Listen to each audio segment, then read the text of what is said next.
This is Mr. Steve Garrison. All right, you want to check this dude out? I put your website right Thank down you. in the description. Go buy his music. Go support this man right here because he supports this show just like you guys out there. So this is awesome, man. I love having guests on the show. We had some little conflicts going on in November, which I totally understand, but it's nice to have some human interaction Hey, here after just, being locked in and not being able to talk to people. So the topic of this evening is the time is now. Okay. So you kind of get where I'm going with that, yes, sir. Mr. Garrison. So the time is now, and I'm specifically talking about the way the world is going right now. There's a lot of conflict. There's a lot of negativity. There's a lot of confusion. There's a lot of division. People are at each other's throats over every single tiny little issue. And I think now is the time for musicians, not just in a business sense, Right. not just in a musical sense, but I think it's a morality issue for musicians now to be involved in social issues, in relevant issues. I think it's important for musicians to be making commentary. You look at the pop music industry, you look at Katy Perry, you look at Taylor Swift, and they do have their moments of activism, but I would like to see more of that. Even if it's stuff I don't personally agree with. I'm not one of these guys like, oh, free speech only for if you agree with me. But I think musicians need to be involved in whatever level they can possibly get into, because that's how we're really going to solve a lot of these big defining issues of this time. But it's also a great time to strike as a business person, as a music teacher, as a performing artist, as a recording artist. The reason I brought this topic for you is because you have an awesome website. So I've just redesigned my website, oadamsmusic.com. You got to go check out Steve Garrison. What is your website URL again? All right. It's StephenGarrisonMusic.com. StephenGarrisonMusic.com. Check them out. So you have an amazing website. Tell me about that a little bit. I'm just curious. All right. So I actually designed that website shortly after I created my LLC. So around 2017. Now, what do you create an LLC for? You're a musician. Think about it as that you're a business at the end of the day. When you Right. operate, some people just love to perform. However, though, when you look at it as a whole, it's about a business. You're carrying yourself. You are marketing yourself. So designing a website is a way to market yourself, to brand yourself, because you want to be able to promote stuff. I know during the time when people always requested a EPK, an entertainment press kit, and websites, you go actually hold all that on a website. It's simply, you can have, your bio, you can have samples of your music, you have all these different things going on right there, so people can access you, people can book you, people go about different things. And it's all about, your target audience. So, so before we get into the weeds here, you're a young guy, right? Right. Were you performing and playing gigs back in the time where it was more accepted to send in an actual press kit, Yeah. like a folder, right? I remember those days. So did you actually do that? I did that multiple times. Wow. So you made press kits. And what just so people know out there who might be younger than us. We're getting old now, right? I know, right? So there might be some folks younger that don't understand what that is, and they don't. When you say, "Oh, a website is like having an EPK on your homepage," what does that really mean? What is the purpose of that for a musician? Honestly, that's an audition.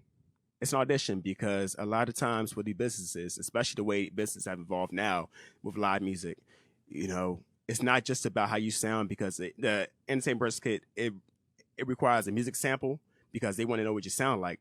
They want to know your accomplishments, so your autobiography. On top of that, they want to know in terms of what type of audience are you really going to bring in, and also crowd of following. One of the things about the music industry, especially just playing around in different lounges, is they want to know, sometimes it doesn't matter how good you are. Sometimes the amount of bodies that you bring inside of a venue carries No, a whole I lot don't of say weight. sometimes. I think that's like 95% of it. I was trying to be nice, but yeah, you're right. Hey, this show is about real, okay? Right. So, but yeah, don't sugarcoat it for people, because we like to try and water it down and be like, oh, but you're still doing just fine. It's like maybe they're not. Like I like to dive into hard truths. Got you. And so, but yeah, you're absolutely correct. So what it does is it's kind of like being able to audition without having to go there. Exactly. Right? And so you have what photos, you have your videos there, Right. you have your music, and you even have you're a smart guy because this is what smart guys do. They set up a website and then have little links and with the album cover, and they say, hey, here's my single, here's my project, here's my album, click here to buy it, click here to stream it. And you've done that, which is amazing. And this is something that's so simple that so many musicians just don't do, I guess, because guys feel like, oh, I shouldn't have to do that. I'll get somebody else to design it and make it, and they'll update it for me. And that's beneath me as this great genius musician. Right. But what did you go through when you decided, I'm just going to do it? I'm doing it for real. I'm buying the domain. I'm going to put the HTML codes in there. What made you realize this is the way forward? Honestly, you learn it by learning from people's mistakes. You acquire that wisdom. So whose mistake? I mean, it's like you see people on this thing, you see certain things that, they're trying to push for. However, though, there's certain elements that may be lacking, and, you have the generations before you, for example, who may not be that technologically proficient. And so, okay, let me go ahead and apply this. I'm going to take what I got from you, but at the same time, I'm going to apply other aspects too, coming from a millennial.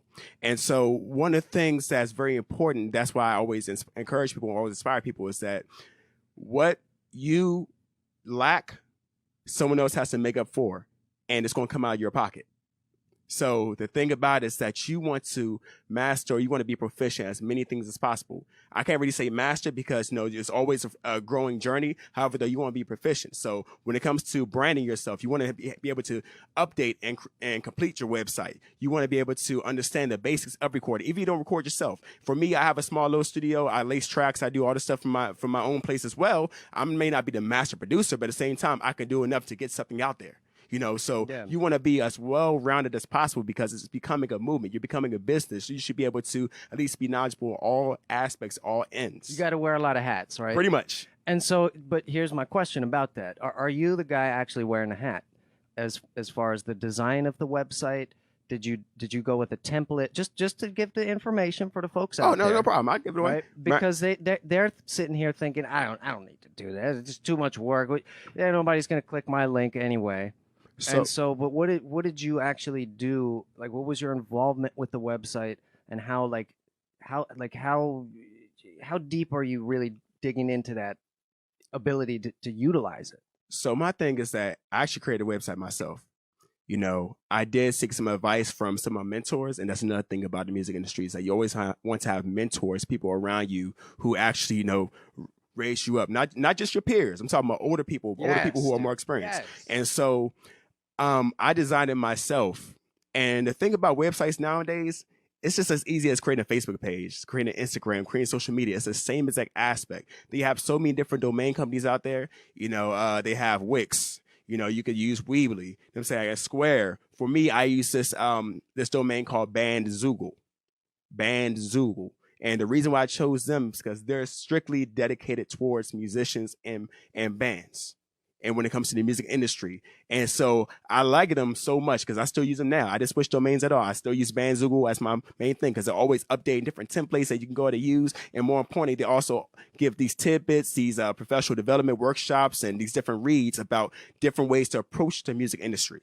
Wow. So even right now, they send out different reads on a monthly basis. Okay, like, hey, how to still get your music moving in the midst of a pandemic. So like you're able to kind of get these, get these tidbits because they cater towards that.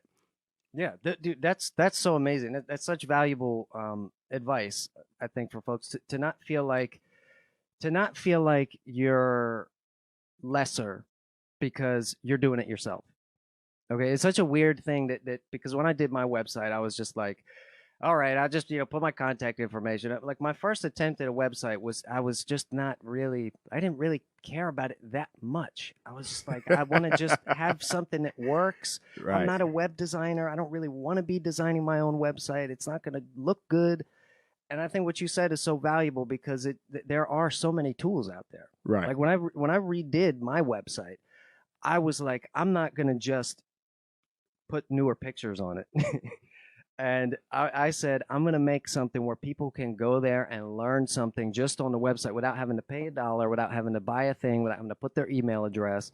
And it's like I wanted to try to create a music educational website that I would have liked to see. Because everybody that gets their business moving to a certain point and they start making a little bit of money, then they're like, oh, well, I'll give you a free little 30-second lesson, but then you have to subscribe, and then you have to do this, and then you have to do that. That always just really annoyed me, right? So I think nowadays it's a different story.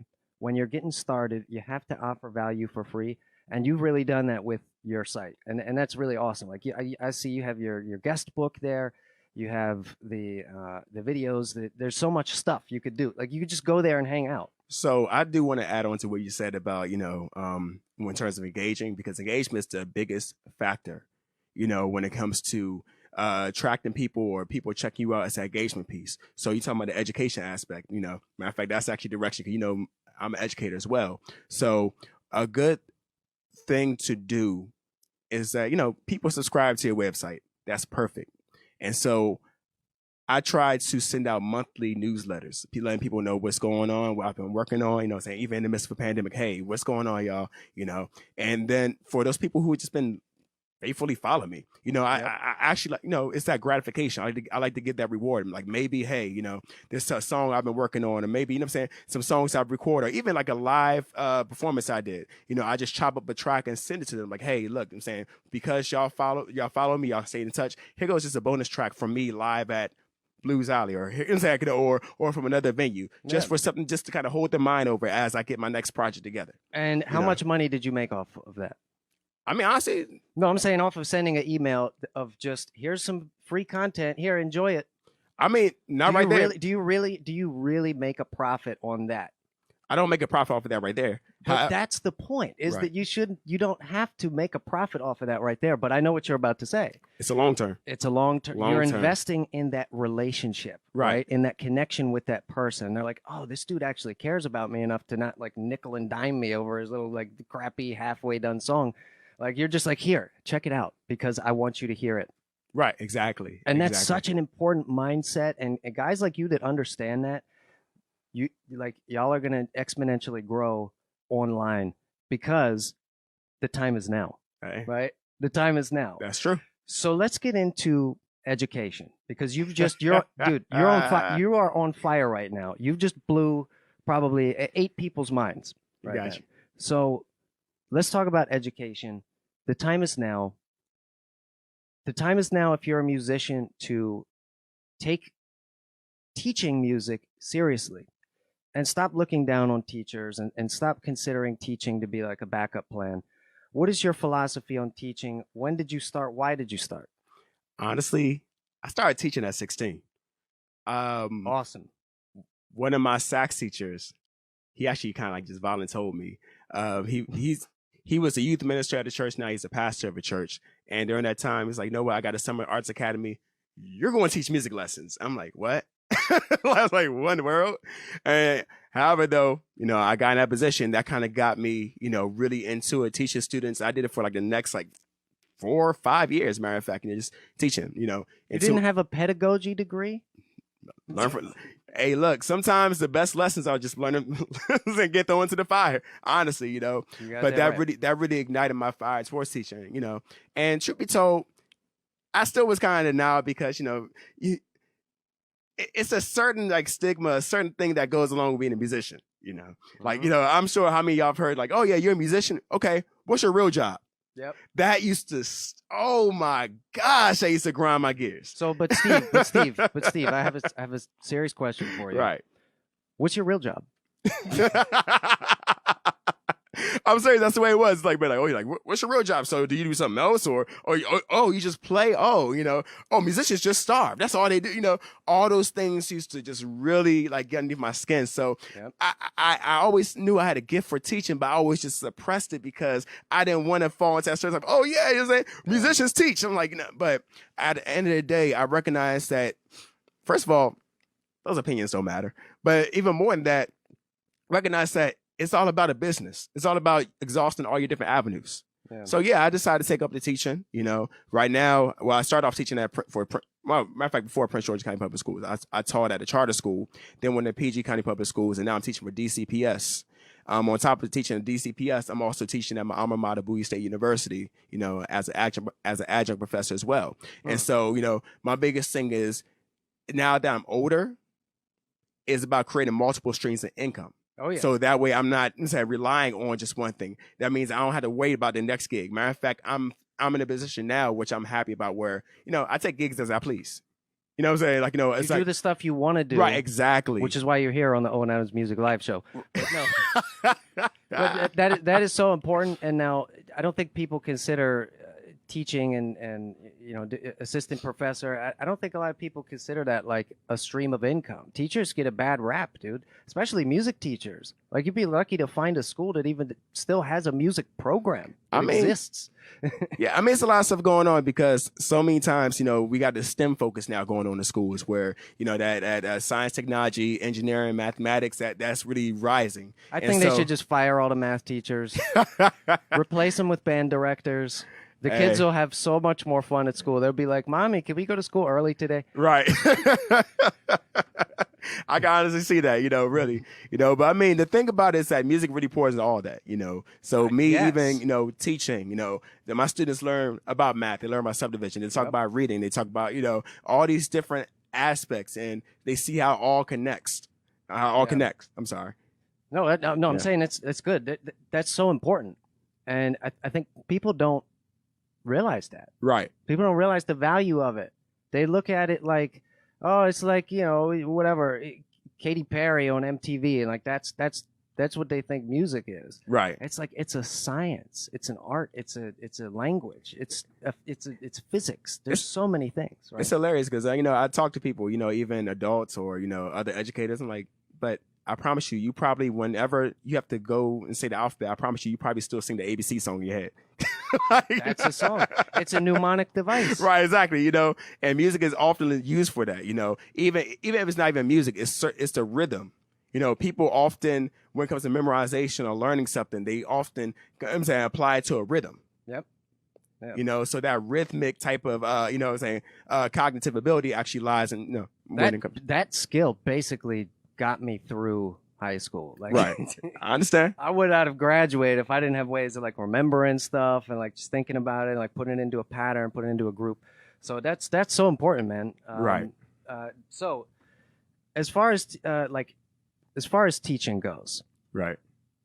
What is like, how seriously do you take that as a person? Like, is it fun and games to you? Are you using it as a way to show how brilliant you are to a bunch of kids, or do you look at it like a more serious thing? Because make a contrast for me now, how most people probably view it. What's really going on behind the curtain when you're teaching a student? What's going through your mind? It's both, honestly, because being a teacher, it's like you have the ability to make or break a student, especially at a young age. I'm not saying that to be like a scary story, like, I can break you. You know what I'm saying? It's like trying to be all villainous, how the villainous laugh. But, in terms of you're helping to mold their future, and their understanding. Matter of fact, I teach at an elementary school in D.C., and so at that young age, you really impact their learning process. I'm sure. And so with that being said, I keep that in my core. But my biggest thing is also engagement. Okay, hey, look, this is what we're going to talk about today. I try to make things as exciting as possible. I want people to be excited, like, oh man, music class going on. This is what we're going to do today. Also, I want them to understand the why. You know how many times we were in school and we just learned stuff. And it was like, it was like, why am I learning this? Oh my goodness. Why did I ever learn the Pythagorean theorem? You know what I'm saying? I still haven't used it in life today. You know what I'm saying? Like, it's certain, you know what I'm saying? It's certain things, However, though. This is a major 7, sharp 9 chord. Right.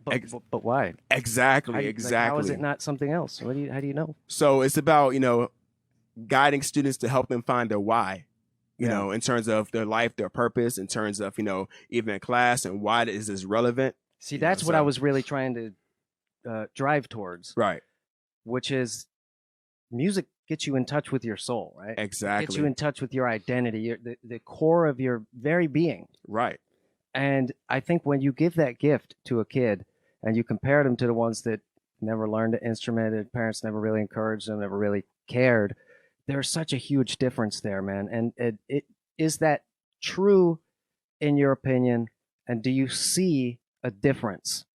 If you have a specific example of like a kid that you saw like grow up and like really come into his own, or anything like that, because I've seen that so many times. We have a kid, he's kind of acting up, he's sort of lost, and he starts learning some music. He starts to have an identity. Now he has friends. Now he's getting good grades. Now he's, you know what I'm saying, dude? Yeah, definitely. Have you been through that? I mean, I've been through that personally, and also I've seen other people as well. Yes, right. That was me as well. Right, yeah. Exactly. Because music does something. First of all, people understand the amount of discipline it takes to really engage in music. Understand the passion. Understand that the fact about it is, the deeper you dig into music, you recognize that there's really no wrong or right. It's literally based upon perception. It's based upon freedom of expression. So it gives you a chance to really be you, and you have that creativity. And it's funny because creativity often comes through limitations. So when you talk about theory, like, oh, this is theoretically correct, or you have to do this way. It was, and people find ways to be creative within those limitations. So it really inspires you in different ways to go about solving things or go about approaching things. And so, yes. Yeah, dude, that is so awesome. So I think anybody out there who is maybe a musician that's considering a teaching job, it's like you're being a dad to a bunch of kids and watching them grow up and watching them get so much smarter and so much like cooler and so like comfortable in their own skin, and they come into their own. Right. And it's like all of the really great parts of like being a father, I think, without actually having to go home with the kid and like change him and so I think it's a really cool thing, and I think it's an invaluable experience for any musician out there. And let me ask you this as a little addendum on that. Before you started teaching, what is your opinion on how teaching music has affected your understanding of music? And have you been in a position where a student has taught you something or forced you to think about something differently that you would never have got to if you hadn't been teaching? All the time. I mean, teaching, when you teach, you have to be competent. You have to be secure in what you know, and also it challenges you. One thing, honestly, teaching actually further developed my ear. I consider myself to have a good musical ear previously. However, though, when you're really teaching it and you're listening for certain things, it really sharpens your ear. It challenges you to look at the different approaches. How would I describe a minor scale? I was talking to a student, matter of fact, at Bowie State. We were talking about the melodic minor scales, going through the modes and melodic minor scale. Matter of fact, it was 2 days ago we were talking about that. And so I was breaking them down in like different ways to look at it. I was like, man, like, okay, all right. It's like I was refreshing myself, like, okay, oh, Steve, okay. Oh, yeah, that makes sense right there. So you're actually teaching yourself by teaching the students. I've been there so many times. That's so great. That's so true. Right. And then on top of that, they, students are creative. They find shortcuts. For example, the melodic minor scale, I learned the traditional way, like, okay, it's just a raised 6 and a raised 7. Right. Students like, one of the students at Bowie State, like, hey, Professor Garrison, what if I just play the major scale and lower the third? I was like, yeah, that works. Technically that's right. Half minor scale, half major scale. Right. Like you could frame it in so many ways, but if you're not in that position of you're now the superior, right? You're the guy that this kid is depending on to be correct. And and they're dependent on you to know what you're talking about. Exactly. And so I've also been in situations where I've been teaching something that I maybe understand almost, all Right. the way, and then by the end of that lesson, you like I'm teaching myself, and I've gotten a full grasp on it because I've just never had to like recontextualize it, right? Exactly. So that's so awesome, man. So anybody out there who's considering that, I would say the time is now. Um, what about the difference between teaching in person and teaching online? Because you told me earlier that like all your lessons are online now. Yep. So that means essentially you're getting paid to just sit at home in your pajamas, play some saxophone, right? Like, Man, let me tell you, I'm even going to lie right now. This is the greatest hustle of my life. dude, I'm I ain't not gonna supposed lie, to man. dap you, but yeah, No, because teaching online, honestly, first of all, it's so lax.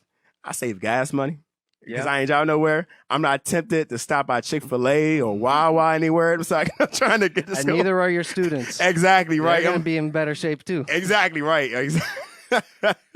But more importantly, honestly, when it comes to teaching online, it challenges you because creativity. First of all, creativity, but also one of the things about it is that, a little background story. All right, a little background information about me. I got my master's in instructional technology. I'm working on my doctorate in educational technology. And so understand that technology aspect, understand talking about 21st century learning and the things that, talking about what's going on right now, the hybrid learning, the half in school and half at home or the full virtual learning, that we're behind. These are things that should have been happening a while ago. And so it's a transition that's happening, where teachers are being trained on these technologies on how to teach effectively online, as well as students are learning as well. And that's really that's really the focus. We're in an age of technology, so really, I'm saying really taking that in and really absorbing it. So even teaching music, I'm able to use different things. I'm able to use online instruments. I'm able to interact with my students. Matter of fact, my fifth graders, they're learning about songwriting.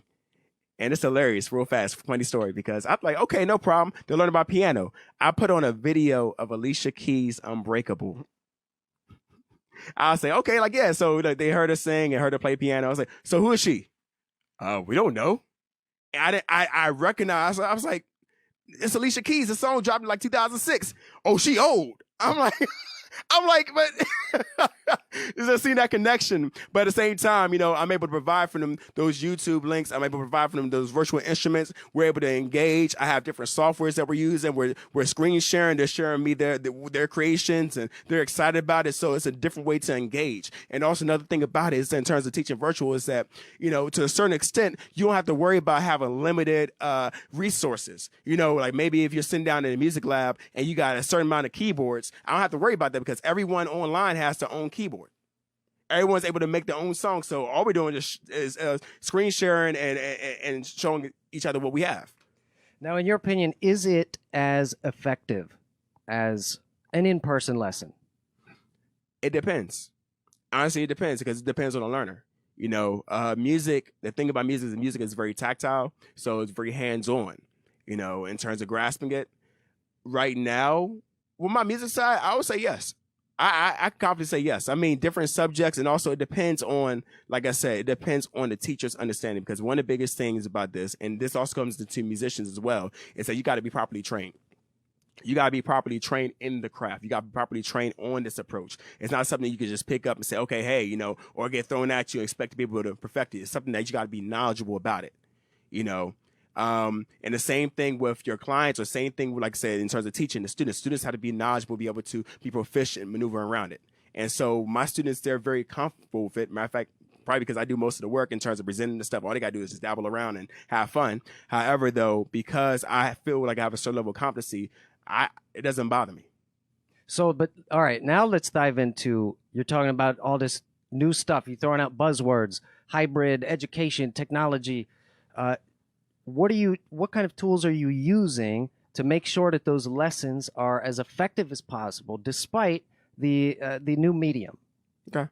So first of all, there's a lot of free resources out there. Yeah. Google is taking over. That's the very first thing. Google takes over. So Google actually has this app called Chrome Lab, and it's literally like you could choose different devices, different instruments such as keyboards, drums. People can make beats, all the good stuff, and it's free. And then another thing about it is that all you have to do is send the link to your students. They can log on in, and you all have access to the same piano. So if you want them to play something, they talk about the C major scale the other day. I had my fourth graders playing the C major scale. Just matter of fact, yesterday they were doing it. And they were able to share and take turns on the piano. So it's that type of mentality. So what are they doing? Is it like is it keys on the screen that they're playing? Like how many is it? Like are the keys big enough and stuff? Yeah, like, yeah. Okay, keys on the screen is big enough. Also we're talking about how the drum works and how different instruments work. They get a chance to experiment with that in terms of producing, making beats. They see the creation from the keyboard all the way to the MPC, whatever it may use. Right. So they're able to see how everything kind of unites, and it's amazing because all electronically, and they all have access to it. So as a result, I'm able to further engage students, and they're able to, even during the week, they're like, hey, Mr. G, hey, I had a chance to come up with a beat. Can I share with the class? Like, no problem. So it really sparks that creativity. So they're not just working in the classroom. And that's one of the big things about online learning and about online resources, that it's not just limited to those hours. They can access it at any time. And there's something else I was about to talk about. I kind of got lost my thought. I'm the safety net here. I got you. So all right. So you talked about the I'm gonna have to talk to you probably after the show for another hour. You could teach me how to become a better teacher, and because I have stuff like I've got the little on-screen piano keys. Right. I've got the pen drawing. I can do notes on the staff. Right. I can do diagrams and stuff and show them that. But that's really cool how they're able to actually like touch it and dig into it. Fortunately, a lot of my students already have. The keyboards and stuff, and they'll just set it up next to. But so here's the thing. Your story about the student being creative and making a beat. I taught a class at, I don't remember where it was, but it was like a group class about songwriting, music production and stuff. And it was so rewarding, right? Yeah. To show a kid, here's a block, and here's a play button, and here's a little slicer tool. Go have fun. And then to hear what they come up with, and to see the amount of like actual like thought and care and preparation and love that they pour into something like that. Right. And it's like that was me when I was a little kid. It's so great. It's like continuing the cycle on. And if you're not teaching, if you're not engaging, like you said, engaging with that youth, engaging with that next generation, those traditions are going to die out. Mm-hmm. Right. It's up to guys like us and guys like you watching this to really take it upon yourself, like take up the mantle and say, look, I don't want to be responsible for less creativity in the future. I'm not saying everybody's cut out for teaching. Like you said, it's a very specialized thing. Right. But for me, I wish I would have started it so much sooner. And even you at 16, I bet if you could have been teaching at 14, right? Right.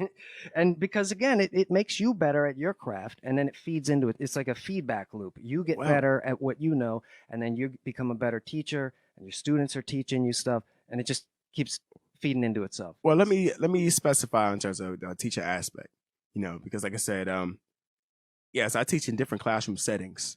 However, though, if you're creative, you're a teacher, honestly, and that's even with someone possibly coming up to you just asking, wow, how did you do that? That's a teachable moment. Everyone, especially creatives, has a teacher aspect inside them. Now, how far you want to take it is something differently. Like I said, you don't have to teach in the classroom, teach for a school system like I do, or teach for a university like I do. You don't have to do that. But at the same time, you can literally take different aspects, just sharing tidbits. And that's also a business idea.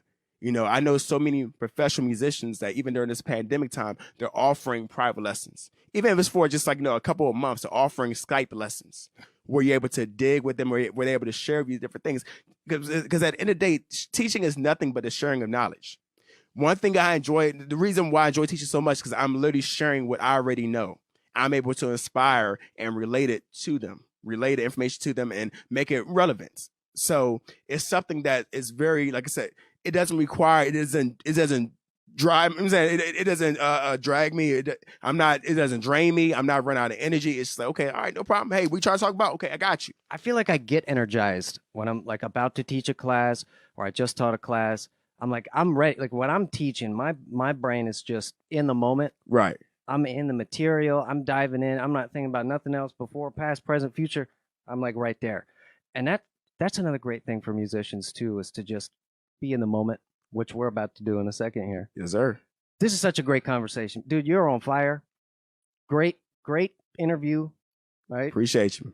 Let's do this. I want you to be able to plug whatever you're working on right now, because you've done such a great job educating the masses and educating your students that we want to make sure that you're not just recognized for your teaching skills, but also for your musical skills.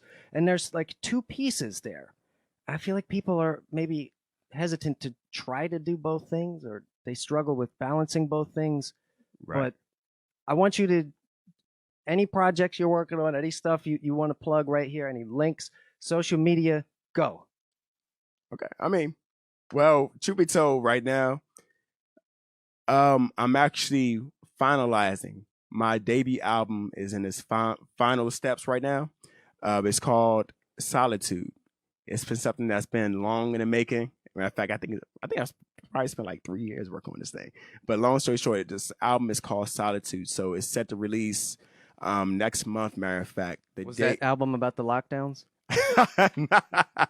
Not even. Truth be told, so what's the release date? What's the release date before you? I mean, right now the projected date is that Friday before Martin Luther King Day weekend. That Friday Martin King weekend. So like January, right? 16th. I mean, it's still to be determined because with this COVID running rapid, it's kind of slowing down the final production. Like I say, it's being mixed and mastered right now. Everything's been laid down, but I'm very, very, very excited about this piece. Like this is a baby that I birthed. I'm excited to be able to bring it out to the world and show y'all exactly what I'm working with. It's not your general just jazz album.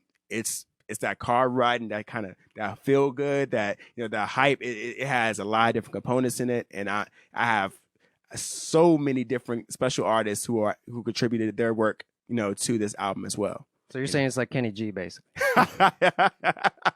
No, I know you, man. See, sax players are like, but you're like the kind of sax player like I love that about your style. Like how to get to that next level of like high energy of like I'm gonna shout it, I'm gonna talk it, Right. And so I absolutely love that. And everybody has their own little like style there. I think you've kind of cornered like a sound, right? And we're about to hear that sound shortly. What about your social media? Where can people find you? Where can people follow you? Oh yeah, definitely. Like I said, if you go to StephenGarrisonMusic.com, you will actually see all my social media links up there. Definitely please subscribe, so that way I can keep you in the afloat in terms of what's going on. As well as you look on Instagram, Stephen Garrison Music, Facebook, Stephen Garrison Music, LLC. All right, so like all that stuff is up there, as well as I have my personal page as well. So I share the same thing with both pages. Yeah, and before we go here, because I got you here, so I want to just keep going. I know we're gonna have to make some time to do the jam, no problem. But I also wanted to ask you about your philosophy on social media, because we're talking about the time is now, right? And the time is now, if you're a musician, to dive into understanding and investing some serious time and some serious like studying into social media. It sounds like you're leaning more towards the Instagram, IGTV type of thing. What's your experience with Instagram, and do you have any quick concepts or ideas about how you approach it? What is your goal when you put content on there? So, what do you think? So to think about Instagram, I'm gonna say two things. Think about Instagram and say Instagram, it's instant. So you want to think about that component by instant, meaning that you don't want to put a whole entire long video on there. People looking for just a quick fix, a quick teaser, something real quick, like instant gratification. It's for like the millennials, late millennials, Generation Z. I'm saying they're heavy on Instagram because it's about that quick stuff. They can get a quick laugh or a quick kick out of something and keep it moving. And so when you have something that's very engaging and it's straight to the point, like hey, you have the 1 minute video or the 30-second video, something that that just captures the moment, then that's what actually engages people. Now, with that being said, my thing is that it's about understanding your demographic, your target audience. Because your target audience may not be on Instagram. Yeah, people may be on Facebook and Instagram and I'm saying Twitter and YouTube. However, though, where's your target audience seeing you the most? Honestly, for real, for me personally, I see Facebook more effectively than Instagram. Yeah, I have a bunch of followers on Instagram. However, at the end of the day, I have more engagement from people talking to people, sharing stuff, on Facebook, because Facebook's that type of thing where, when I talk about my jazz R&B experience, stuff like that, more I have a certain older audience in that aspect too, where they're on Facebook. So they know what you do, you know what they expect, you right, deliver, they keep coming back. right, right, and that's what a target audience. That's what he means. Is you've actually thought long and hard about who's going to listen to my music, who's going to open their wallet, who does this really appeal to, and why should they care about whatever this content is? Right. And you've actually thought about that, right. which a lot of people don't. They're like, right. The music should speak for itself, and it's a universal appeal, and it's not a particular genre. You're like, I want to make music for these folks of this age range, from this kind of general area, from this kind of general philosophy. Right. You've put some thought into that. And also another aspect is that's very, very important, that it creates this whole entire toxic, oh my gosh, it's a toxic thing. I just feel the urge to say this. Don't dictate your success over the amount of followers or friends you have on social media. Please do not do that. That is let me tell you, that is a trap waiting to screw everybody over. Because I know Grammy Award winners who have like 2,000 followers on Instagram. It's like, while other people who, who really have not accomplished much or don't have that many accolades are in the 100,000s, maybe millions, something like that. No, because the thing about it is it's a resource here to serve a purpose. One way is not the end all be all. Social media is not the end all be all. It's a great resource to utilize, and I encourage everyone to utilize it. However, though, it does not dictate your success. Now, you sound like you're speaking from experience. Anybody that starts a page on these platforms, you've been through the 0, 0, 0, 0, 0, 0 cycle. Right. Unless you're like already kind of have a, brand established locally. You've experienced 0, 0, 0, 0, 0. And then they see all their friends and they see all the celebrities with the hundreds of thousands of millions. It drives them crazy. I mean, on the side, it gets to a point where, because you're trying to figure out, what am I doing wrong? How come I miss this, And you might not be doing something wrong. Exactly. The thing about it is that it's about time, placement, is all these different factors that rely in there. But at the same time, it's that you keep on pushing. You keep on branding yourself. Like I said, life is a marathon, not a race. And one thing about, I'll say about our generation, the generation underneath us, we're in our 30s. So, I'm saying, you know how it is. But to say, how 30 for the longest time was considered old. Well, you're 30, what? And I was like, yeah. But however, though, really breaking it down, it's a marathon, not a race. You just keep on building. You keep on staying consistent, because yes, during the season of your life, you may not have as many followers, or may not have this reach this level of what you thought would be success. However, though, as long as you keep on pushing, you're always going to go up. You have nowhere to go but up. Yeah, especially when you see 0, 0, 0. Literally every other number that exists is higher than 0. Right. So yeah, that's such a great thing to keep in mind. There's nowhere to go but up. Yeah. Just like this jam session we're about to do, folks, there's nowhere to go but up. Even though you're on fire, this is a great conversation. The fire really has not even started yet, folks. I've learned a lot from this conversation. I appreciate it. And to wrap up the social media thing, I just remembered this. When I had Steve Lomax on a few weeks back, we did a show about family. And he was talking about he wouldn't be able to pack those venues where he's set up his shows and rent out the halls and sold the tickets. There's no way he would be able to sell out those concerts if he didn't start from having a family and then branching his family out and connecting them with the fans. So when you have fans, you have followers on Instagram, it's really not just a number. It's really it's a bunch of little individual people, and you have to be a master at cultivating those individual relationships with those people. And when they comment on your stuff, you reply to it. That's nothing to interaction. You share it. When somebody shares your stuff, you reshare it and say thank you for sharing. And right. And that's another thing too, especially when it comes to your followers, when it comes to your fans or people. First of all, everyone that follows you or your friend on Facebook isn't really a supporter. I'll keep that 100%. It's like, truth be told, just because you got a 5,000 friends on Facebook or 10,000 people on Instagram doesn't necessarily mean, okay, hey, they're necessarily a supporter, avid supporter, But also, utilizing that free promotional event, hey, and I feel like it's important to say too that pride aspect plays a role. You got to push your pride aside. So many times, we feel like because we should be doing this, should be doing well like this, we're too prideful to ask for help. Yeah, I'm better than that guy. I deserve this. I deserve that. I mean, if I keep it real, how people I hit up and I'm like, hey, look, I see you doing your thing, man. Hey, let's talk for a second. How'd you do this? I want to learn. You know what I'm saying? Like, putting that aside. Yeah, I may have had these accomplishments and be able to, travel and tour and all this, but no, I had somebody up in a heartbeat. Hey, look, I don't know. I'm doing this and I'm busting my butt. I ain't getting no results. How'd you go about doing this? And so it's about having that wisdom and acquiring that wisdom in order to push yourself further. I hit up my friends, hey, look, I'm about to drop something. I'm about to drop the single. Hey, just spread the word. Spread it on your page. No problem. You know what I'm saying? Some of my friends do automatically. Other people, if I just hit them up, all right, no problem. I got you covered. They do that. So, just utilizing your resources and being humble about it. So many of us, we feel like, okay, hey, being a musician, I drop an album, all of a sudden it's going to do it. No. It's a whole bunch of things that go into it. And word of mouth takes it far. That's so amazing. We've got so many lessons here tonight. We've got so much wisdom. See, now, this is why I do the show like this. And some people might think this is like boring. It's two guys sitting around talking, but this is fascinating for me. And this is something that not a lot of people are doing, is having these long conversations.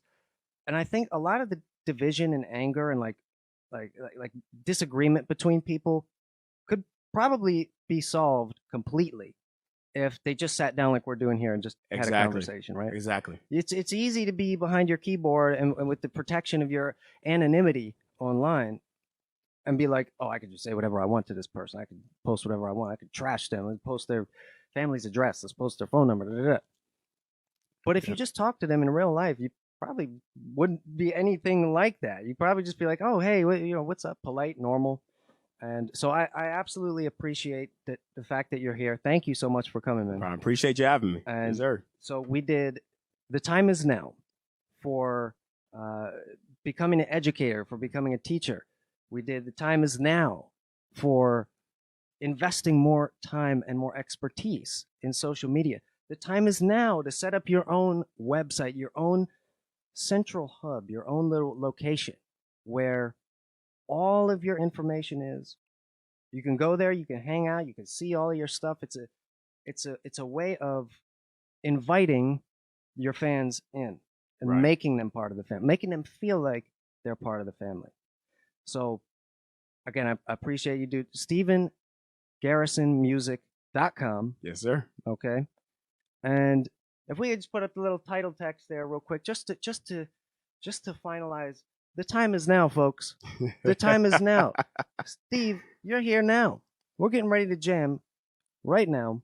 Last other little thing here is make sure to hit that like button if you're feeling our threads this evening. If you're feeling my little, oh, I'm in the way. If you're feeling my little snowman ascot over here, hit that like button. Make sure to subscribe to all the channels. Make sure to go follow Steve, subscribe to his stuff, check out his website, folks. Buy his music, shower him with gifts and money. Bring on the money. I'm playing. Yeah. Well, you're already hustling. You may not even eat. No, I'm just kidding.